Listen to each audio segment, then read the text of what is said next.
All right. Here we are, finally. We're finally here, people. We're 15 minutes late. And that's okay. I mean, we're not like working for like Fox fucking Studios. It's all right. All right, everybody's happy to be here today. How you guys doing? The Zenobis are here today. Let's hear it for them. Thank you, thank you. All right. They love you. That's all of Venice, Nokomis, Osprey. They fucking love you. Holy shit. I mean, it's just crazy. All right. That was everybody in Sarasota County because they heard about it. They heard about the show. Welcome to the show, How Not to Bomb. Everybody's got a story, people. My name is Michael Wheels Parisi, your host. I got Alan and Cheryl Zenobi. Wonderful couple. Welcome to the show. How you guys doing today? How's everything? Thank you. Good. Everything's great. Well. Great, thank you. Yeah. You know, we met at my food truck, my little coffee truck, in Venice, and we just became friends after that. You guys would always come. I know Cheryl was big into the what do you call the Napoleons. They were my favorite. And Alan loved the pep. I think you were really into the peppers and the sandwiches. You were more into the sandwiches. Yeah, all those sandwiches were killer, so it was awesome. It's a great variety. It was good. And the pizza game at Easter was... And the pizza game, yep. So, you know, I still go back and forth to Venice. I don't live in Venice anymore. I live out in Wesley Chapel now. Okay. Right. I don't know if you know where that is. Out by Tampa. It's a little north. It's not that far. It's like in the Tampa area. Yeah. Okay. But I'm in Venice all the time. Wesley Chapel is right by Land O'Lakes, you know, that area. Okay. And my family and I moved here, and we love it, and we have, you know, just it's enjoyable. I'm not stressing over every hurricane now. I was living so close to that water. You know, we were living close to the water, and we were nervous, and that's one of the reasons why I just got I was just done. You know, but it's tiring. Yeah. It wears you out. Yeah, it does wear you. But now I'm back into the game, back in the show business with my true love, and doing this podcast, How Not to Bomb. And I thought of you guys. I made friends with people out there, but yeah, you know, you can't have every person you meet, you know, who want to have on the show. You have to have special people. And I always thought you guys were fantastic, and we became friends. Thank you. And then as we got to know each other, so you guys have been married. You're like almost like. So how did it work out? You're like childhood sweethearts, but not really because you met Not later. really. No, It's crazy. We have a crazy story. But you met you were in elementary school when you guys met. Did you like each other? Was Alan a bully? Did you ignore him? Were you friends? I mean, what was it? I want to say we were classmates. You know, I remember, of course, we remember each other in school. And so you do remember each other? Oh yeah, because there were things. I almost killed this hermit crab in 6th grade. You know, and, yeah. So we have little stories here and there, but you know, we weren't. Yeah, we were on two different ends of town, so it wasn't like we hung out after school or like on the weekend. Maybe in recess or something, you guys hang out because the class was together. So now, after school was done, when did you stop seeing each other? Like, when was it like you didn't see each other anymore, like in school? What happened was, from kindergarten to 7th grade, we were in school together, and then his family moved out of town. So we grew up in Belleville, New Jersey. Belleville, New Jersey. Yes. Belleville. Something just happened in Belleville. Didn't something just big happen in Belleville? Yeah, that big fire they had over there. That's right. Yeah. They had big fire. Yeah. So in the middle of 7th grade, Alan's family moved out of Belleville and moved towards the shore area, down the shore. Okay. Yeah. And we were 12, and that was the last time I saw him. That was the last time you saw him. You went on with your life. He went on with his life. Yeah. And life kind of just took over. And then what happened? 30 years. Well, yeah, like it was like, 30 some years later. I was going through a divorce, and my cousin had called me up and see how things were going, that kind of stuff. And I said to him, just plugging along. And he says, "Oh, you can come up here." And I'm like, yeah. My sister still lives in Union Beach. Okay. So he's like, "Come up and hang out." He goes, "Plus, we're having a reunion. A high school reunion." Now, I didn't graduate with them. I left in 7th grade, but I still knew everybody. And I said, nobody's going to remember me. He's like, "Of course, everybody remembers you. You got to come out. You got to come out." So long story short, we ended up down at the Tiki Bar at Point Pleasant. Mm-hmm. Okay. And hanging out with my cousin, and Cheryl walked in. I would have never known who she We wouldn't have was. known each other. As far as Wow. people changed, and got introduced. You remember this? I met like so many people that night that I haven't seen in 30 something years, and we just started talking. We kind of hit it off, and one thing led to another, and we became friends and phone calls, and then I was living in Florida at the time. I was going through a divorce. Where in Florida So, were you living then, Alan? I was living in Claremont, Florida. Oh, okay. Oh, Claremont. Okay. Yeah, so I was going through stuff. My parents were living with me. My dad was real sick, so I was kind of taking care of him as well. And then we started talking over the phone. She was a teacher, so she would come down to visit myself and the family. At the stay at the house. Yeah, Christmas Christmas time, break, Nice. then summer Christmas, summer break. So it went on for like 2.5 years or 2 so. years. We were long distance Okay. for 2 years. Like 2 years. So, yeah. so Cheryl, you were a teacher in the Jersey school system. That's a was a heavy duty teacher thing. In Belleville High School, where I graduated. You actually graduated from the same school you taught in, and Yeah. you did that. That was now I was not aware of that when we would see each other all the time in Venice. I didn't know you were a teacher. I really never knew what you. I knew Alan did something in cars because I think the first time we talked, Alan came over to me and said, "Hey, do you know who's got that garage down the block? I might Yeah. want to rent it." Yeah. Yeah. And I said, I have no idea. I don't know anybody in the neighborhood. I said, I just fill cannolis like a friggin' chooch all day. The wheels were spinning back then, trying to find something to start. Yeah, so that's interesting. But I want to know something.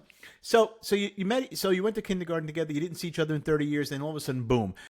Where in the conversation at one point did one of you say to the other, we were in kindergarten class together? Like when you saw each other, you probably didn't click right away that you were in class together. I'm assuming. Oh no, Then we did. It was No, we were totally. It was like, oh my god, you were aware of that. Wow. Yeah, no, we totally remembered each other. It was just that we changed so much from when we were 12. Yeah. We wouldn't have recognized each other. Right. But as soon as each, our names, the name and the faces started clicking in, then it started. I get, yeah. Because if I think of kindergarten, like now for me, I don't. In my kindergarten class, I could say maybe 4th grade, 5th grade for sure. But in kindergarten, I would not know anybody in kindergarten. Yeah. But we were in class throughout. Like that picture that I sent you, that was our 5th grade class picture. Okay, so you weren't just in kindergarten; you were throughout. No, I got you. Throughout grammar school. Yeah. Okay, okay, so it wasn't just wow. How do you remember each other just from kindergarten? No. That would be crazy. Each other through junior high, because Belleville had a junior high at the time.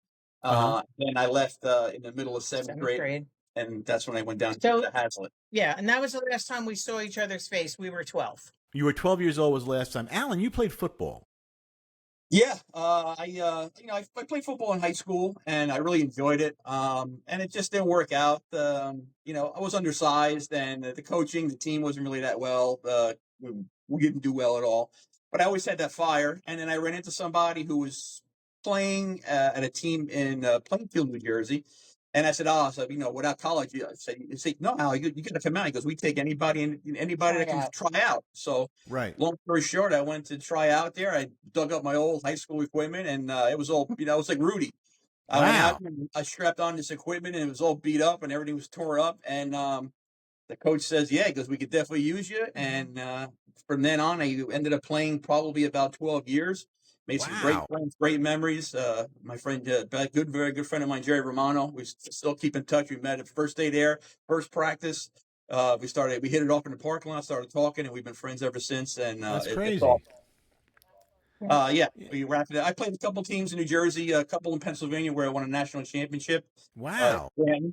And then I played a couple years up in Newburgh, New York, a couple teams in East Orange. New Jersey. We were using the field there. We played at Montclair State. I won a national championship, like I said before, and also was inducted into the Minor League Football Hall of Fame in 2021, which is a great honor. So that's a great honor. You were truly a football player then. You didn't just dabble in it. You were 12 years strong. You were What position were you at that point? Offensive line. Offensive line. Now, from the minor league, did you have dreams of going to the major, going into the pro, or did you think that maybe? Of course, you have your dreams when you start playing, and you didn't go to school, so you always had that little background where you have your little doubt. But then as I started playing, and compliments from other players that were very, very good, and coaches and things of that nature, Yeah, you had a dream. Back in the day, it was called the World League. Okay. Before the USFL. I'm not sorry, it was after the USFL, but it was before the European League started going. And there was a weekend tryout, and 6 of us got invited down to Tampa, University of Tampa, and we tried out. And when I saw the competition, I saw these guys, and I was working full time at the time, and just doing football on the side. I would practice. I would work till 4 o'clock. At 3 o'clock, I would work through my lunch, leave at 3, drive 2 hours to Pennsylvania, practice from 7 to 9, and then drive 2 hours back, and then go to work the next day. So it wasn't like Wow. so I had to kind of pay my dues, and then that's everybody in the minor league system is like that. We don't get paid; we just play for the love of the game. Oh, trust me, I know how that works. Same thing in show business. Many people out there right now not making any money that you're going to know in a couple of years. Yeah. That's how it works. Yeah.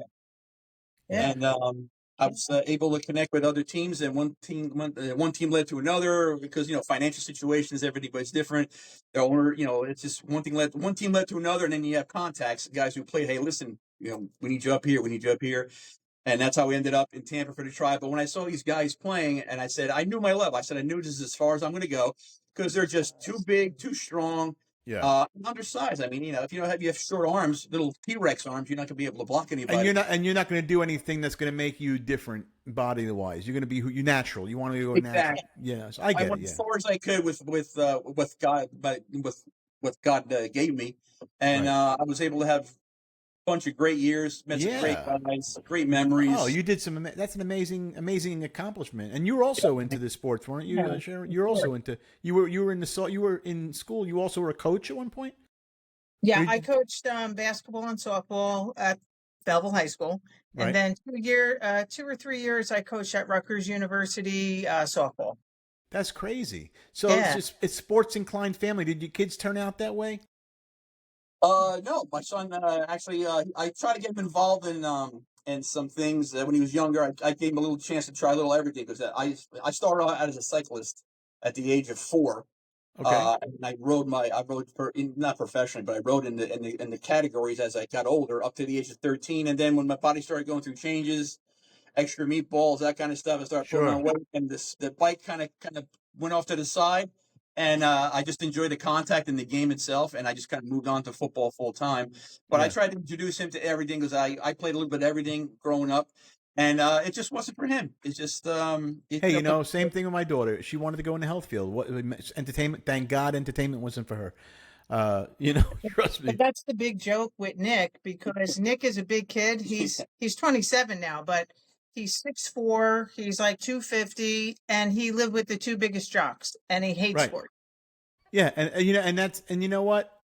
It's interesting. It's interesting because I played football in high school.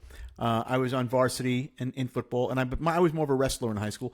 But after high school, and I got done, and I went to college for a few years, and then I ended up just doing my own thing. I don't care about sports anymore. Like I don't follow it. I don't follow wrestling. I don't follow football. I just don't. I don't know why. I just kind of lost interest. I was every day. I showed up every day for practice, dressed out, ready to go. Yeah. And then when I was done, I was just done. I don't know why. Do you still follow? You guys still follow all the stuff that you're involved in? Yeah. Mostly, I had my favorite teams growing up through professional stuff.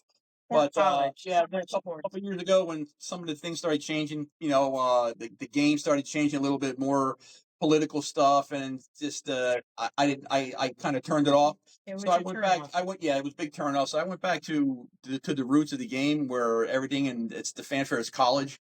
I love college, actually. Yeah, I will watch college football game, college game day. I don't do anything on Saturday. We catch the show in the morning, and we watch probably 2 or 3 games on that Saturday. And I don't really care for the NFL. I don't watch. I'm not a big fan of the NFL either. I enjoy college. I enjoy college because I know that they're fighting for it. They're wanting to. They're really going out there with passion to do it. And I enjoy it. I went to Florida State, so whenever Florida State is playing, I'm watching Florida State. So I do follow them. But I just don't follow the NFL, and I do, and I know you guys follow the World Cup because you're attached to that because you're in good shape right now. Actually, I think, right? I mean, you guys are doing good. Yeah, on your end. We actually, my family's from Argentina, so we happen to have a big a nice run going on now. Now we play for the finals on Sunday in the World Cup, and it's exciting. The last games have been unbelievable. It's been great. And it's just, it only happens every 4 years, besides the games that have played in between, but this is something special. Yeah. And if they can pull it off, it would be fantastic. Why do you think the World Cup is, and I know it's popular in America, but it's not as popular as NFL or Major League Baseball, or even now like hockey again is becoming popular here. Why do you think that's one sport that it's popular worldwide, but not as popular here in this country? Why is that? I think part of the game, because comparison to baseball and football, things of that nature, there's part of the game that people hate as far as soccer is concerned, with the guys falling down and making it seem like their legs are snapped off and they're rolling around. Sometimes it's a turnoff to me too, and I think it's a turnoff to a lot of other people. But unfortunately, it's part of the game to try to put yourself in a position, and everything's dramatic. And all of a sudden, the guy gets up, I think his legs snapped off, and all of a sudden he's running down the field. 3 seconds later, he's running a full sprint to score a goal, and unfortunately it's part of the game. And I think it's, but games are like this, like the World Cup. It has to be anybody who doesn't. Well, now it is. Yeah, people are watching that. I think there's something wrong. Yeah, definitely something wrong. I know when Italy is ever in, which is surprising, they didn't do anything this year very well. Yeah. But whenever they are in, it's crazy. People go nuts. My whole family is out of control, a little out of control, a little too much. I mean, they go nuts. It's like the college fans enjoy the college game, and you see what the fanfare is when the band plays and 70,000 people going crazy. Yeah. Just picture a whole country backing up one team for a month every 4 years.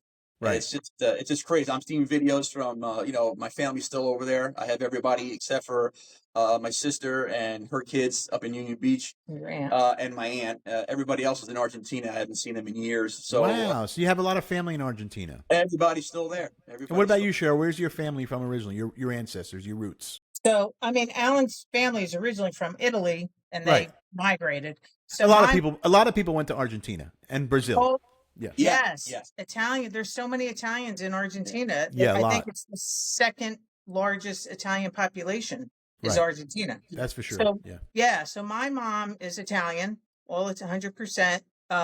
My grandmother's side was from Palermo, Sicily. My grandfather's side was from Naples and Salerno, I believe. Wow. Okay. And then my dad, his family, that side of the family is Irish, English, Dutch, French. Right. And that whole melting pot. Right. But so she's like the UN. I am. Yeah, a little bit of everything. But so I'm actually more Italian than anything. It's just I don't look it. But you know what though? There are a lot of Italians have light hair and fair skin too. Yeah. My father. A lot of them. Was fair skin, blue eyes. You would never think he was Italian, but yeah. And Cheryl, during this whole time that Alan was doing his thing, what were you doing at this point? I mean, like what were you doing? During the football days and during all that, where were you? What were you doing? Yeah. So for me, I was teaching. Like I said, I was a phys ed and health teacher, high school. I taught seniors. I had the older ones. Yeah. Wow. Yeah, that's a rough one. But it was great. I loved it. I taught for 32 years. Amazing. 32 years. Very, very underrated profession. I tell you, man. Thank you. At one school, no less. Yeah. In one place. And then you went there for how many years did you go to that school? 4 years. So you were in that school most of your life. Well, wow. Basically. And then, I was coaching, so I was busy. I had in the winter was basketball, and then spring was softball. And then in the summers, I ran like my own little camp, or I did some camps. And I also, believe it or not, played in a band like on the weekends. I think I saw a picture somewhere where you were like a little rock and rollish in there. Yeah. Yes. That was my rock and roll days. What did you do in this band? What was the band?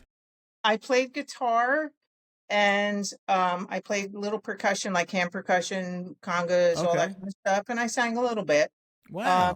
So I had some fun. Yeah, it was cool. So you have you have the sports bug, you have the artistic bug, the athletic and artistic together, and I guess your logical side would be your teaching.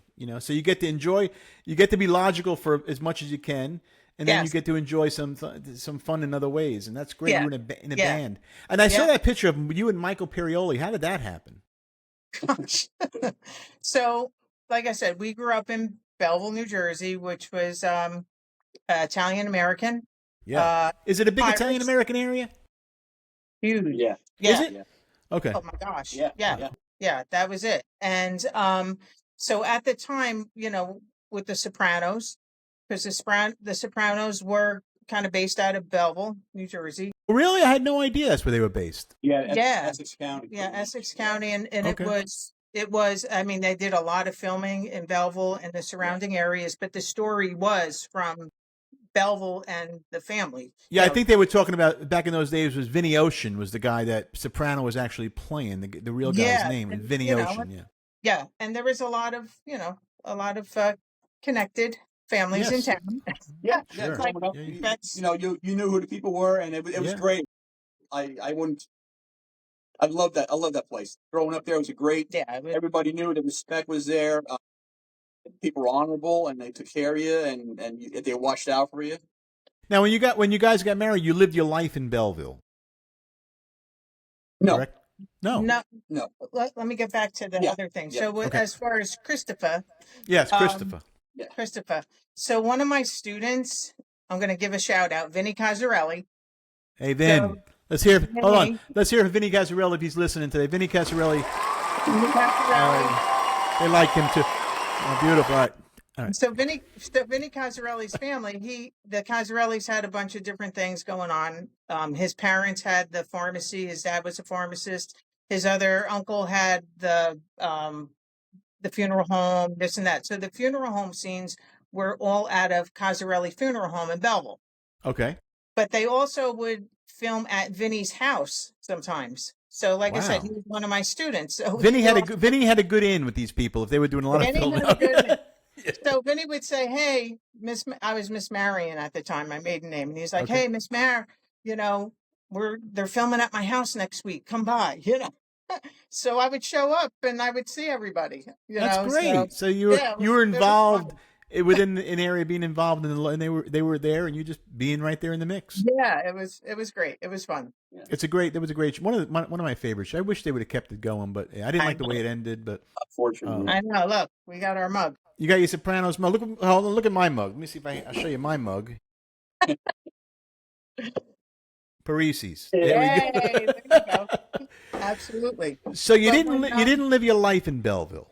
No, the last 20 years, when Alan moved back to New Jersey, we got married. I had a house in West Caldwell, which was still Essex County. So when Alan came back, we lived those rest of those years before we came down to Florida in West Caldwell. And then you went to Florida, and then you were in Claremont. I would know just myself. So you guys came to Venice, Florida. Correct. We came to Venice. Yes. All right. He was in Claremont years ago. Years ago. So okay, so here we are in Venice, Florida. I was in Venice, Florida. You guys are in Venice, Florida. For some reason, people find Venice.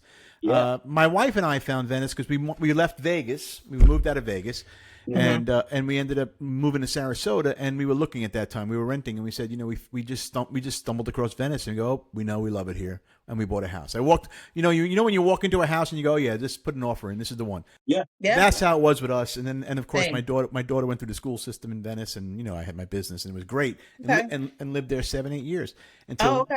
But I grew up in Florida. Anyway, how did you guys find Venice, Florida? Because Venice is not easy to find.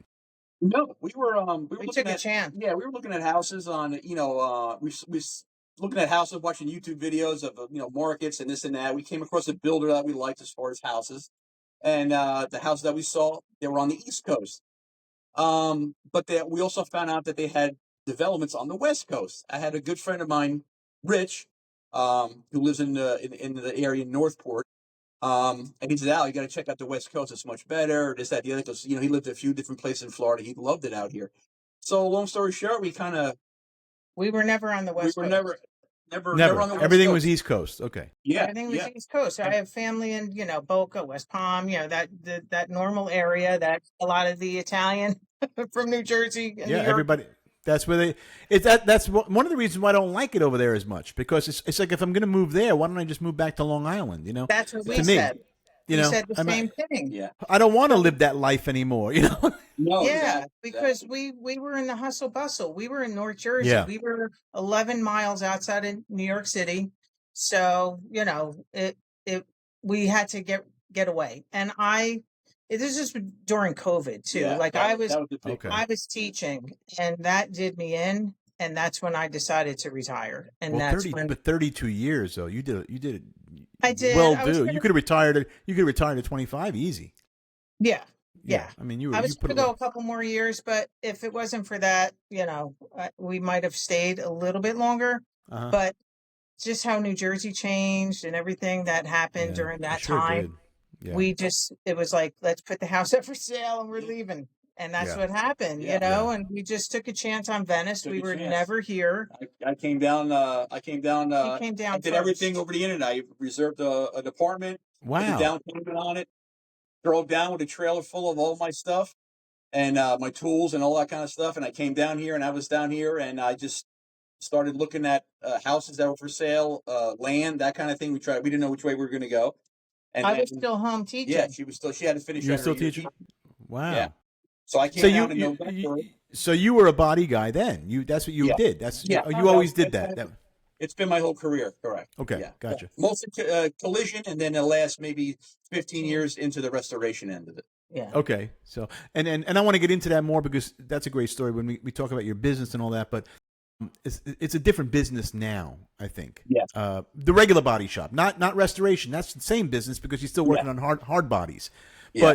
But the new stuff now is another whole business. Really, it's a whole different game. Yeah. Yeah. And so, so you moved to Venice, Florida. You love it there. You started doing your thing. Because I remember, Cheryl, you were working. You would come to the trailer. You were working somewhere part time or doing something. I was doing well. What happened was it a chiropractor or? I was at a chiropractor's office for like a year and a half. I was a chiropractor assistant, and I did laser treatments on patients and all that kind of stuff. So I did that for about a year and a half. Yep. Yeah. You remember Twin Palms Chiropractic? You don't remember Dr. Dan Bush? I think so. Dr. Dan. Yeah. Dr. Dan. He left and he went to Tennessee. Oh, where okay. I moved to Franklin, Tennessee by Nashville for a year. I lived in Franklin for a year.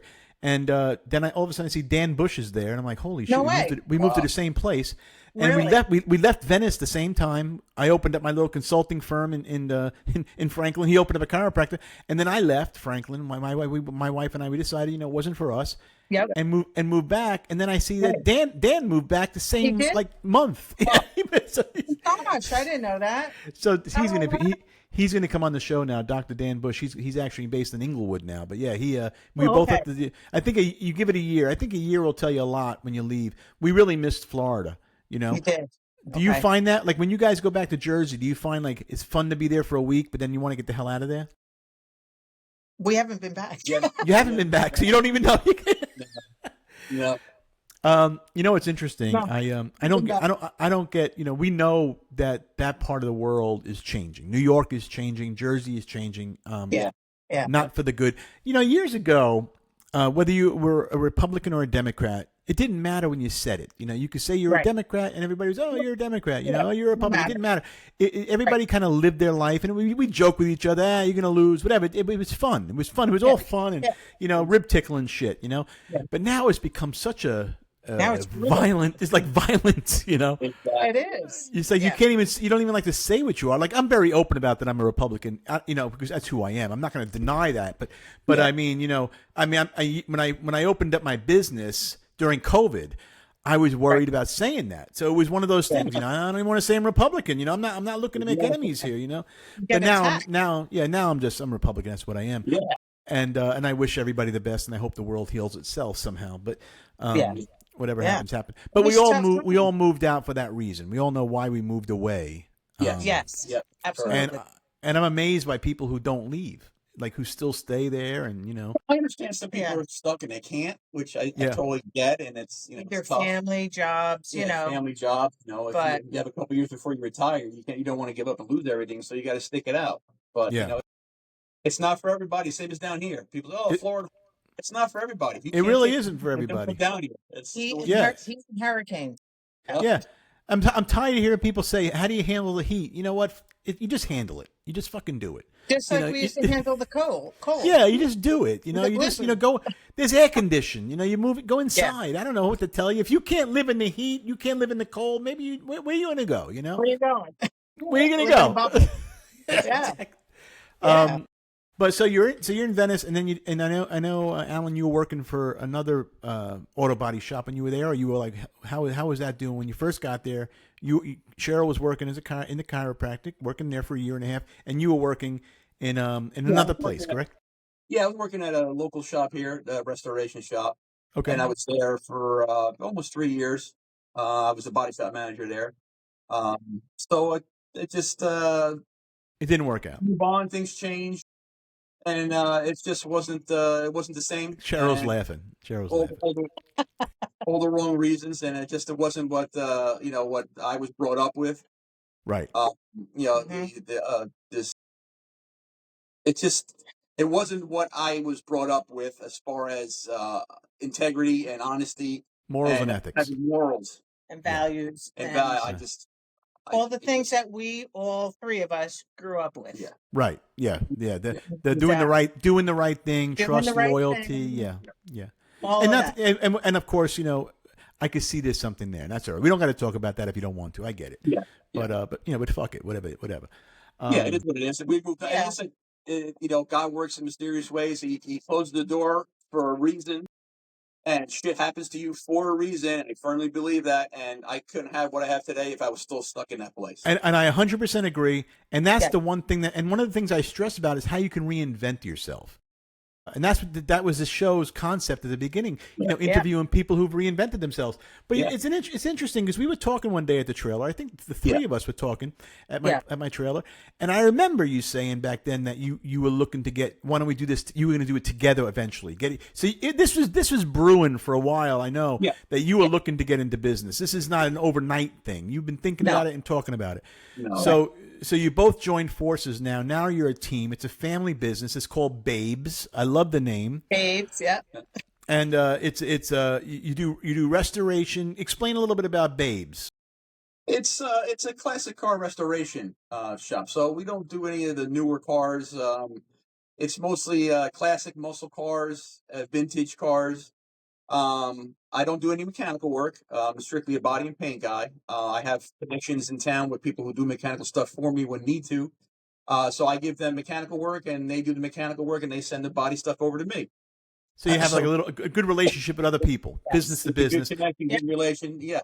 And what cars will you stop working on? Like what year do you say, oh no, I don't take it after this year, approximately? It's anything like I don't know. It's probably classic antique cars are anywhere between 25 and 30 years old. So so somebody brings in a 1978 Monte Carlo. Is that something you could work with? Yeah, we're good to go. Okay. I used to have a 78 Monte Carlo. 25 to 30 years, so we're back into somewhere around the 2000s.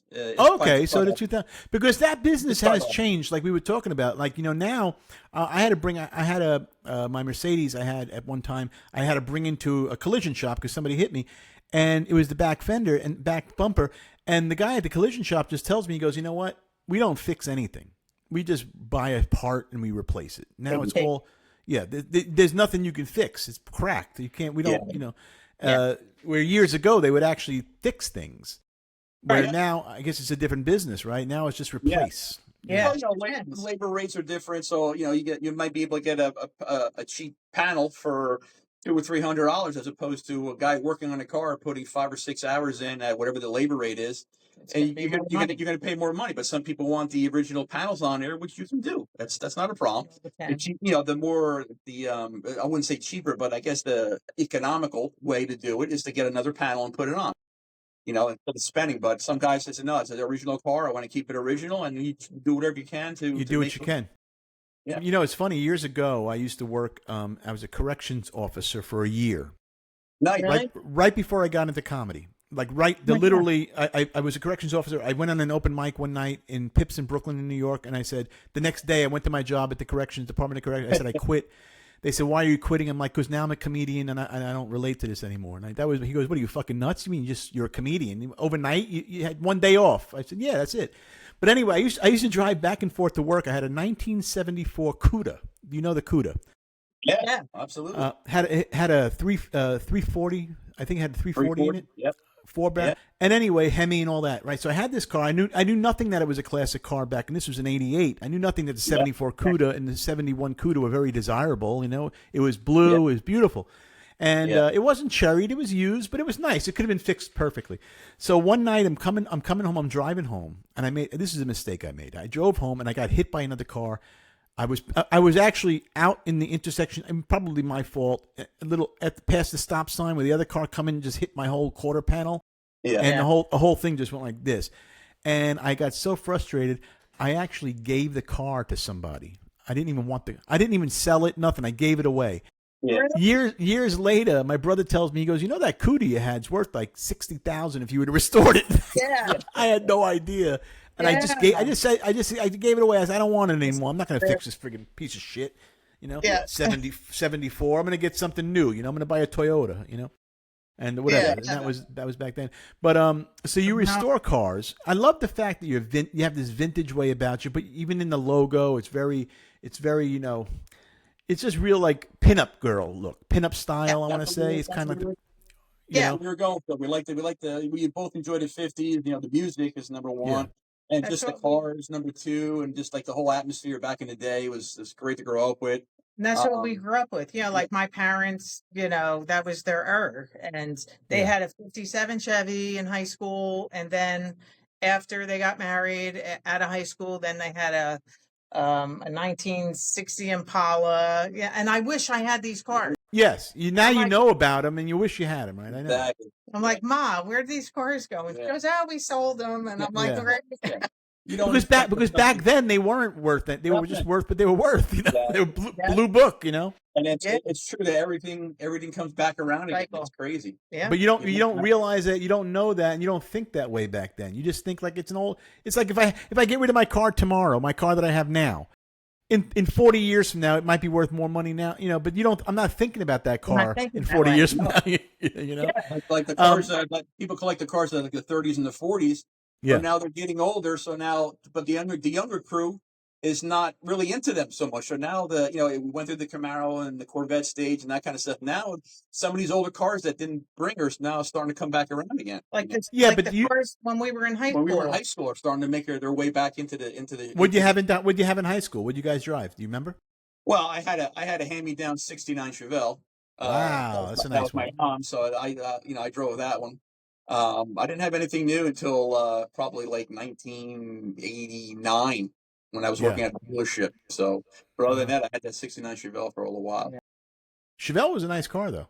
Yeah. Actually, I picked one up for myself now, a convertible. So we're gonna be working on that one. So, but do you see in the future being in the business like, okay, so let's say the 1978 Super Sport, you know, or let's say a '78 Monte Carlo. I had that in high school, and it had a Landau roof, and it had it was perfect, And back then it was just a '78 Monte Carlo, and that was the end of it. I had the velour seats back then, the red inside, white car. It was nice. Yeah. And now you try to find that car, and it's worth some money. Yeah. But do you think in like 40 years from now somebody's going to say, "Oh, I really want to get my hands on a 2022 Acura Legend," or you think that's going to be like, will these cars of today ever? Do you see any of these cars of today hitting classic value? Yeah, I do see some of these cars coming around. Limited edition stuff. They're always hot. Cars that were popular the last maybe 15 years, I do see them coming back around again because it's what people in high school drove at that time. Because you're really buying the memory. You're not buying the car. Yeah. You're buying the memory. Yeah.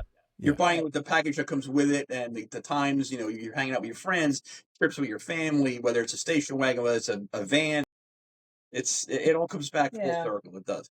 Like if I bought the 1979 Pinto today, right? Which was the shittiest car back in the day. And if I took the Gremlin, if I took that car and cherried it out today, I'd be the talk of the town. Like, this guy's got a '78 Pinto. I mean, it's hot, you know. Yeah, but back then, it's a piece of, it used to blow up on the side of the road, you know. Yeah.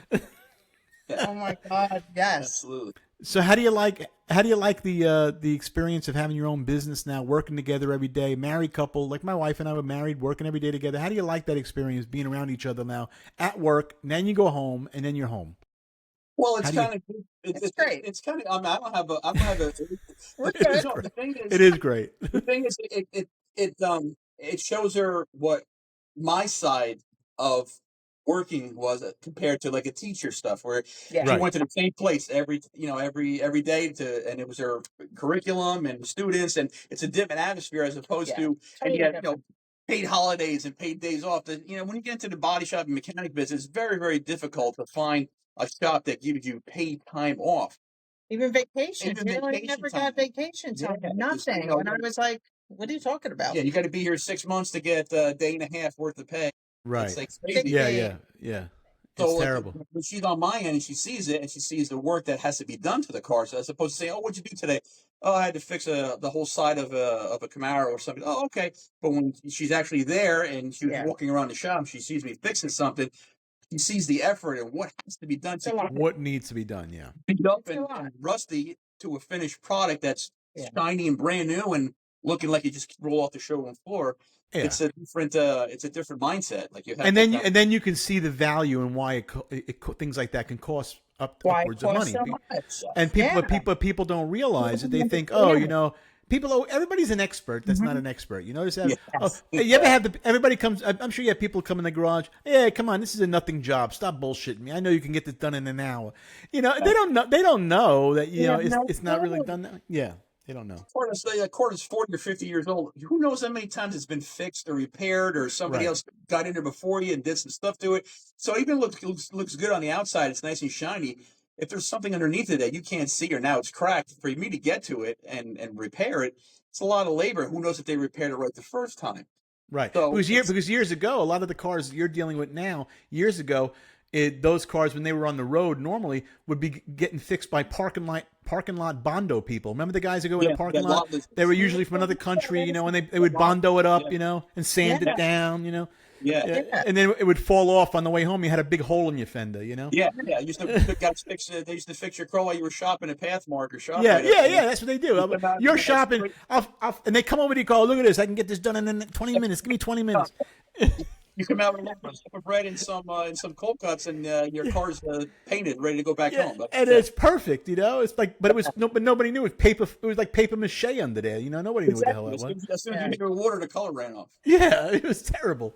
But people were doing it all over. It's like everywhere you went, they had these bondo guys. Yeah.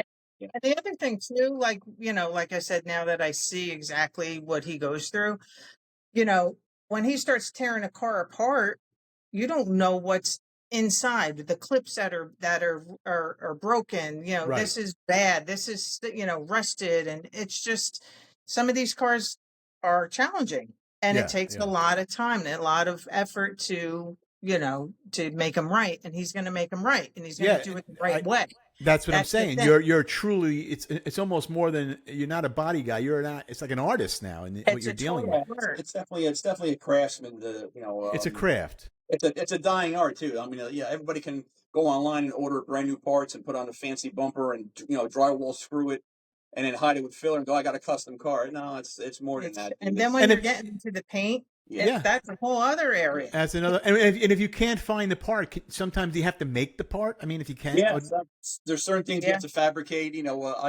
We fabricate small things, pieces of metal, cut, shape, weld things together for bracketry that they don't have anymore. So there's things you have to fabricate and make, and sometimes they don't have it.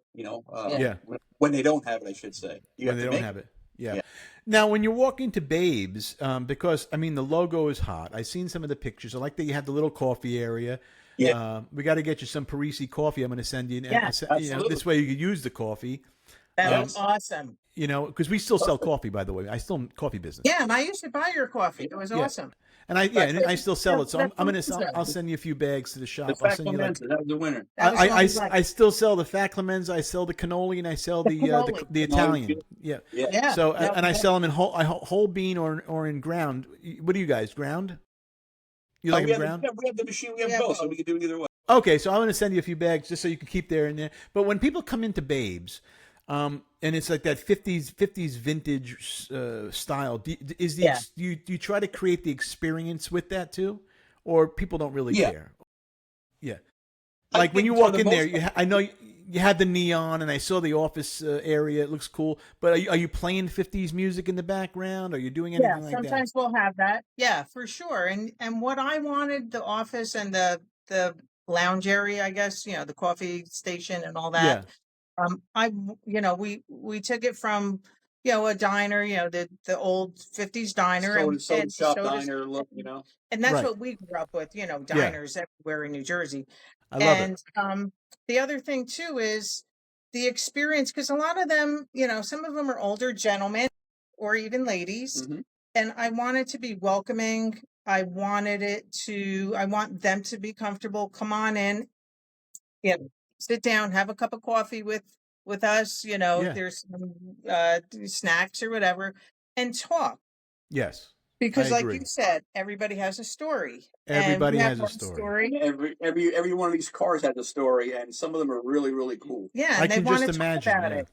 And I think about too, like I said, my parents grew up in the 50s era, and I picture my dad. If my dad was still here, what would he be doing? He would love to come in and sit and have coffee and hang out and kibitz and all that kind of stuff. So I was 100%. Thinking of him too, so that's one of the things why we did things the way we did. But yeah, we want the customer to have a great experience, not just in the garage, but even while they're hanging out there, or even if they're not, even if they just want to come there anyway and hang out and talk cars. We do. We tell them. We had a guy come in last week. I'm going to give a shout out to Uncle Ernie. Let's hear. We got Uncle Ernie. Ernie's name at all? His name is Ernie Ricky. Ernie Ricky, everybody. All right. Yes, they love Ernie. Yeah. All right, Ernie. All right. Uncle Ernie is awesome. He's turning 80 at the end of August. Wow. And this guy was a Army doctor. He's like MASH. Okay, like medic, like one of the medic, like in the field. Yeah, he was a doctor in the Army. Wow. Lifer.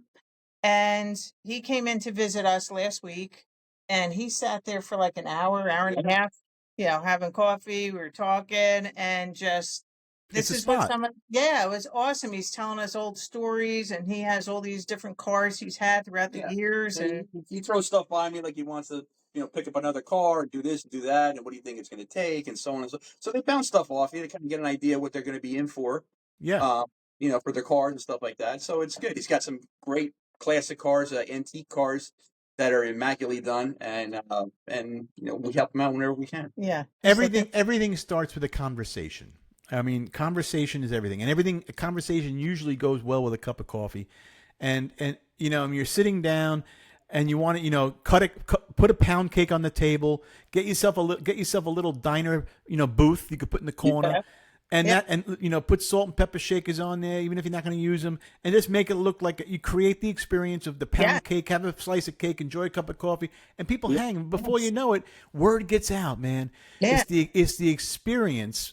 Is really what people come for. When I had Parisi's, when I had Parisi's, it was, the food, yes, it was great. And what you're doing is great too. But without the experience, it doesn't matter how great the food is. When you came to Parisi's, you knew that he was going to yell something out of the window, or something was going on that day, and he was going to recognize you in the back and something was going on.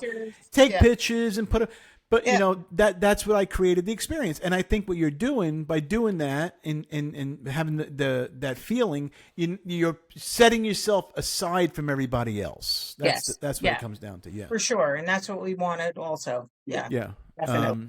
And then where do you see the vision? What's your vision? What year do you guys graduate? Like, I mean, what era are you? I don't really know. It's hard to tell. 'Cause you guys... We graduated in 85. We're 59. Okay, so I'm 61. We're in the same kind of. I'm 83, so same genre. As we get older, and I always say, I don't let retirement get in my way of doing what I do. I'm not one of those guys. I think I put a video out the other day. I said about, how do you feel about that? I mean, and even though what you do, Alan, is a very hard job. Like what I was doing, I'm self-admittingly, I don't want to do that again because it was tough. Yeah. What's your vision for your lifespan of that? Is that something that you can maybe have somebody come in and you can mentor them? And how does it work? Like where are you going to go with it? Yeah, I wouldn't mind bringing somebody in and mentoring them. Reaching out to the local apprentice. Tech schools. Yeah. But it's like I said before. Some of the younger kids, they you need somebody who's really really into cars and wants to fix and repair things and see the value of a good quality repair, and also working with the big stronger materials as opposed to the thinner stuff that's out there now, where you can't just go online, you can't go on Amazon and order a part and put it on a car and think that everything's okay. So it's just the guys that it's very hard work, and unfortunately that's been lost over the last 25 or 30 years. So you think do you think it's a dying art? I would say it's a dying art. Yeah. Yes. It's helped the business end of it, and some young kids getting into it with all the TV shows that are on there with these guys that are in cars and. They see things, and naturally, it doesn't happen in a week. And guys working 24/7. Yes, 13, 14 guys working on one car, and they get it down in a week. And it's 4:00 in the morning, and the guy's painting a car. That's not reality. That's just for the show. Yeah, that's it. But who's doing it though? When they do these barn finds, you ever see them on YouTube? Normally, it's the older guys. Yeah. Yeah. They find these rusted Packards in the middle of a barn. They take it out. And they restore it. I mean, they really restore it. Is that something that you do? Like, do you get down and dirty, like really getting into every nook and cranny and completely? Yeah. Wow. Yeah, I find that just amazing. Cutting out rusted sheet metal and cutting out floorboards and going through everybody else's previous repairs, grinding, welding, and he's a mess. Plus, it's like it's in the shop. If it's 90 something outside, in the shop is probably about 110, 107 to 110. Oh, God. You're sweating as soon as you walk in the door. And, grinding and everything's just sticking to you. Nothing bounces off. Like you can take a blowgun, but nothing's going to move. It's like just stuck to you. Right. Unless you wear a full bodysuit, which is not going to happen when it's 110 out. And do you have one of those rooms in the body shop? I think they call them like a paint room. Everything is covered up, and it's just a car and you. And you just you're just going ballistic on the car, Spray booth, yeah. I have a spray booth. I have a mixing machine, which I mix the colors myself. So we have all the tints there, and whatever color the customer wants, or whatever the original color was, the systems that we use gives you the formula to make it match back in the day. So. And where exactly in Venice are you? I know I actually, when I was last time in Venice, I didn't know exactly. I didn't have the address on me. I was going to drive by. I was only there a couple of weeks ago. I was going to drive by and say hello. But then you told me you're by the Jacaranda, by past Jacaranda. Yeah. Or is it Laurel or Jacaranda? No, it's Jacaranda. You do the circle if you're heading towards 75 on Jacaranda. You're going to go underneath the 75 overpass to the first light. It's Commerce Drive. There's a 7-Eleven there. Okay. Make a right into that Commerce, and we're about maybe a quarter mile on the right-hand side into the commercial center. Into the commercial center. So that's where they can find you. You're on Instagram. And I think people need to go there and just experience what Babes is all about, because I know the story behind it is blood, sweat, and tears. I know you guys put everything into it. That I know. How do you like dealing with the public now? First of all, how do you like? Okay, I said earlier, you're working together. When you go home, do you take your job with you, or do you stay? You kind of say, now it's time to be husband and wife again. We try not to. Sometimes something will come up as far as, remembering, because, you get older, you forget stuff like, oh, shit, I got to do this for so-and-so's car. She'll say something, hey, don't forget, you got to reach out to so-and-so and touch base with him. And, I'll forget that kind of stuff. We don't come home and sit on the couch across from each other and just, talk about what has to get done tomorrow. I like to unplug. Yeah, you have to. That was something my wife and I, we would go home, of course. There had to be a little bit of her reminding me, because she's the one that reminds me of everything. She's my reminder, whatever it is. Don't forget this, don't forget that. And I usually forget, whatever she reminds me of, because she reminds me so much, I forget whatever the beginning was.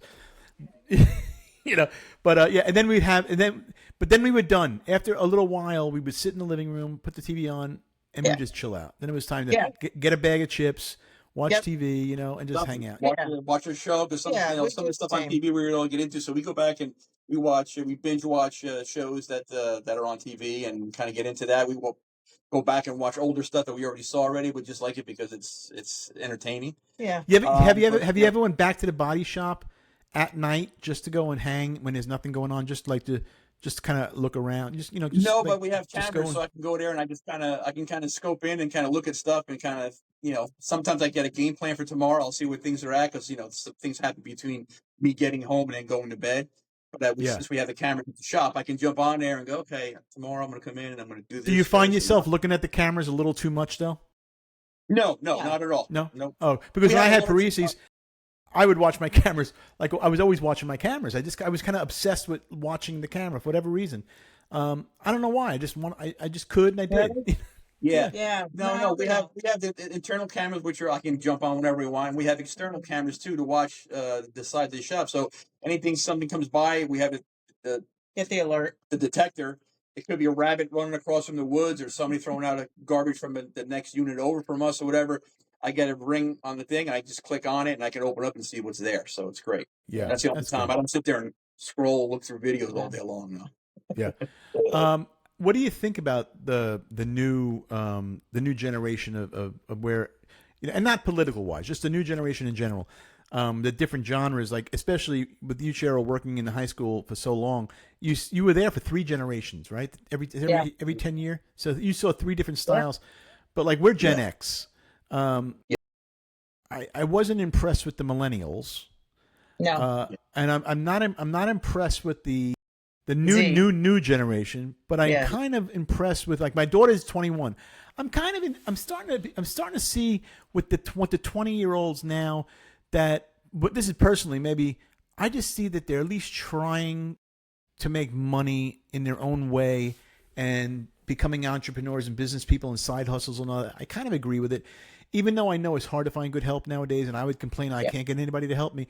But then again, why would I want somebody to help me when I know that person is doing something and making, $1,000 a day, either trading or doing something online or making money? I mean, you can't blame them in a sense. No, right. How do you feel about that, Cheryl, in particular? Because being in the business, being in high school.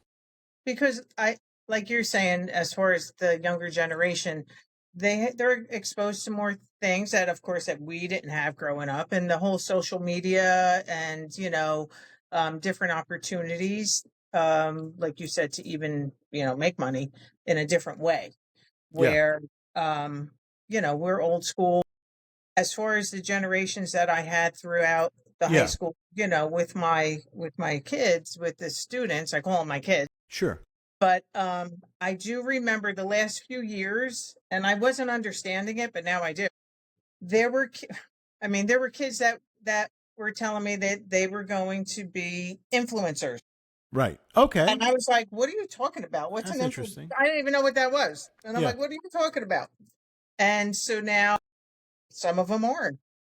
Have some of them done it? Have some of them actually became influencers? Some of them have, yeah.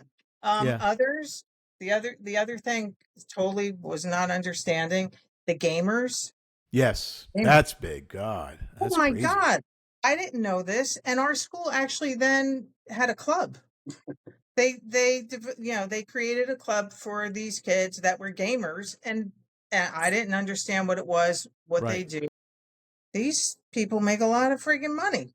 But we had games back in the 80s, though. We had arcades back then. We had Atari, Donkey Kong, Space Invaders, Asteroids. We had that too. But it's a whole different. Competitive. This is crazy. Serious. This is serious. They have their whole getup. They got 3 screens going. They're all hooked in, and I'm like, and they're playing, people from around the world in tournaments, and they're making money. And they are.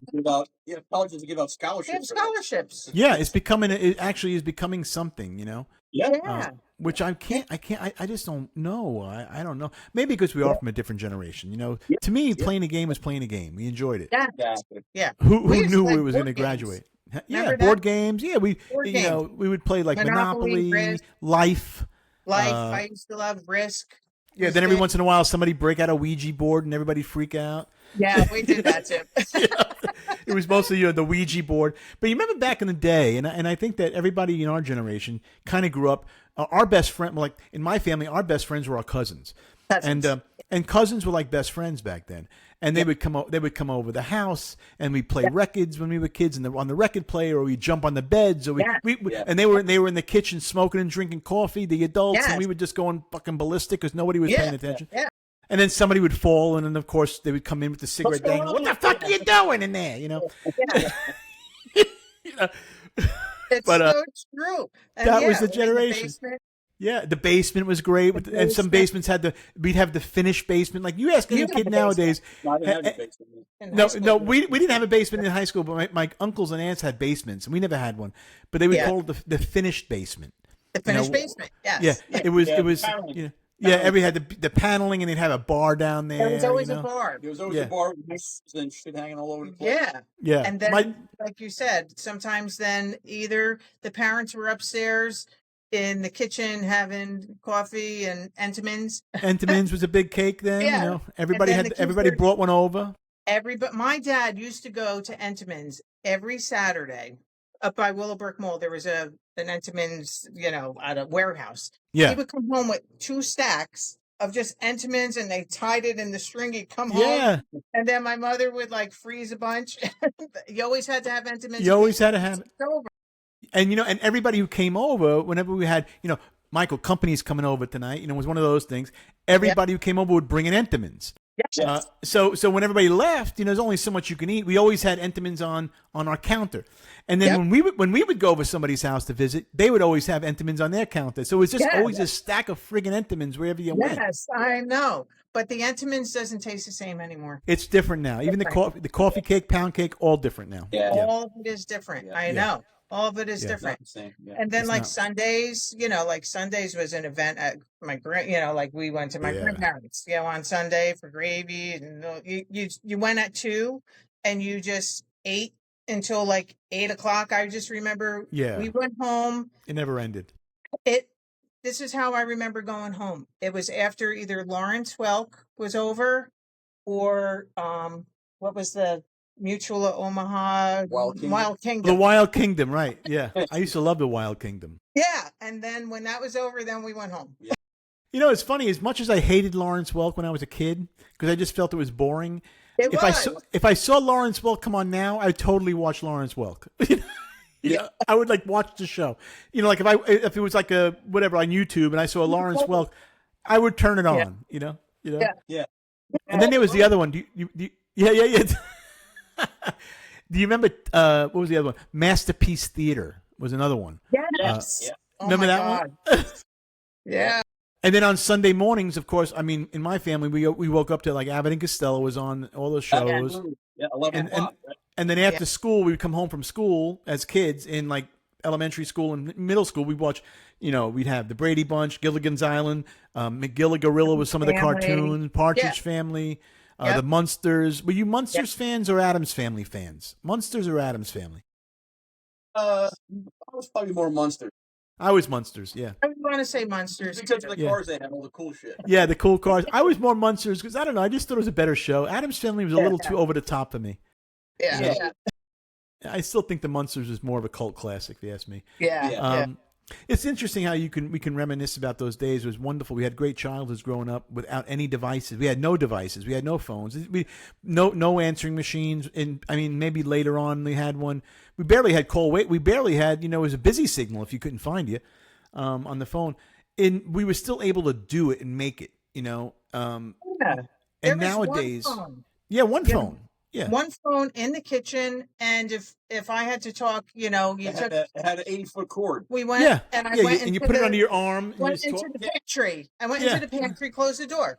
That's what our phone was. Yeah. Yep. And then I remember my sister getting the princess phone in her room. It was like a big deal. We had an extension, Yes. But and then when she was on the phone, my mother would pick it up and listen, and then she would go, "Ma, get off the phone." Yes. Yep, I do remember that too. Same. Oh I my think God. I think we all lived that generation. So Yeah. funny. What scares me more about the new generation, like what kind of memories what are they gonna? I hope they have memories. I know my daughter will, but she'll, because I run my house like it's 1980 here. I mean, like inside, We were the same. Yeah, no, we were the same. Yep. you know. She's definitely a good girl. She's like very, she always says, "Dad, how come my friends aren't like us?" I'm like, because it's all parenting. It all stems from parenting. Yeah. And it was the same with Nick. We raised him old school. He had his rules, his chores, his, all that kind of stuff where his friends didn't. Right. And it was like you have to, contribute to the family, so when we need you to come outside to shovel some snow, that we have 2 feet of snow, you have to come outside and help us, Yeah. or Yeah. take Yeah. the garbage out, or Yeah, cut the lawn, whatever. cut the lawn, or I taught him how to do his own laundry when he was like 13, and I was like, Yeah. yeah, you're going to do your own laundry now, because that's what I did when I was Yeah, 13. and that's how but you're teaching them skills. This is something that life is skills. life skills, That was the whole and idea. That was, and when I left New York as a young guy, I mean, I grew up in Florida, but then I went back to New York, became a comedian, went to L.A. When I first got to L.A. and I got my first apartment, and I kind of grew up with my mother making my bed in the morning. I never made my bed; she'd make my bed, and she, I was a spoiled Italian American kid. Yeah, I get it.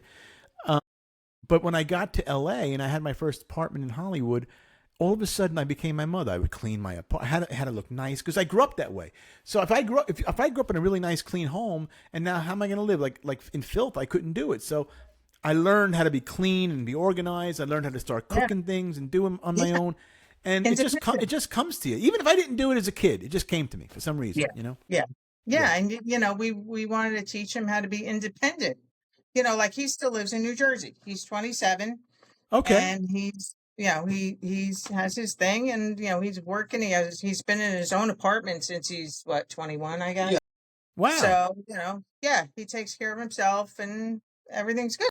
And he's doing good though. You're proud of that because he did a good job. You grew him up the right way. And that's you can be proud of that. Yeah, we wanted him to come down here when we moved down here to Florida. We told him, wanted to come down, and he asked him. He says, "No, because I like it up here. I want to stay." We said, you know what? He's a city, like he loves New York City.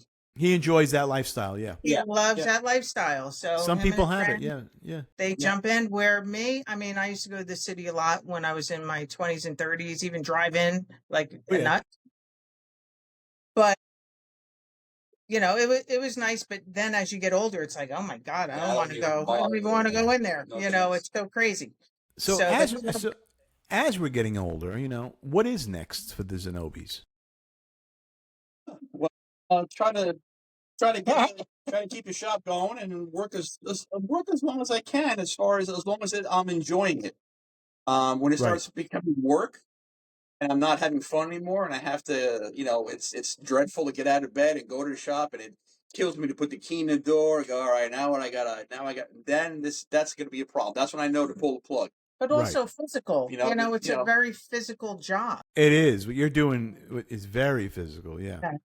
So that's the other thing too. He has to be careful. He has to watch, and I think we have to stay healthy. We have to stay healthy. Yeah. And that's the main thing, being healthy, so we can live that lifestyle and do that kind of work, especially being healthy, man. I mean, how people say, Al, I get my steps in because I walk around all day, or I'm moving constantly, or I'm lifting something.